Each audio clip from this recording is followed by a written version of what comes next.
So I've made some videos about these QL2X processors, which are converted from laptop CPUs to desktop socket. With almost every build I've built with them, I've had some problems. Sometimes before I've made the video, so I've mentioned the problems in the video, but sometimes only after the videos.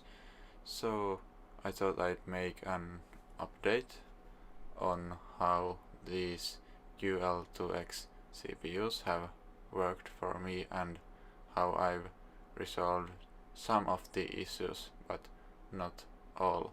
First and most annoying issue is with these ASRock ITX boards. I have 4 of them, and 3 of them had a problem of random freezes.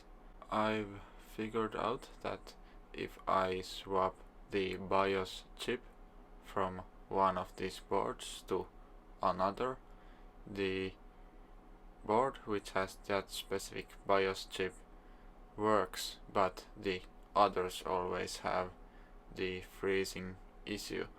One PC which has the working BIOS chip has been in daily use for some time, and I would say it's confirmed that that is the reason, but the weird thing is that even if I try to extract the BIOS file from the working chip and try to flash it on one of the non-working chips, I get another issue where they won't even post or show any signs of life.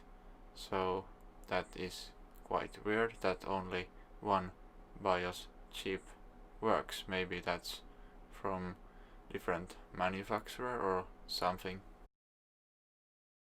Second update is for the Gigabyte board. I tried in my QL2X part 2 video, or trying QL2X with Z270 motherboards.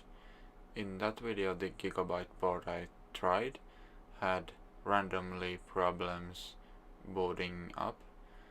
The issue was that the memory speed was set too high, and the solution for me was to only put in one stick, then limit the RAM speed, and then put in the another RAM stick. By how much you will need to limit the speed probably depends on the specific RAM sticks. Also, with the default clock of 3.8 GHz, it had a weird issue where it would slow down mid-game and then resume normally again, and this was solved by limiting the CPU clock speed to 3.4.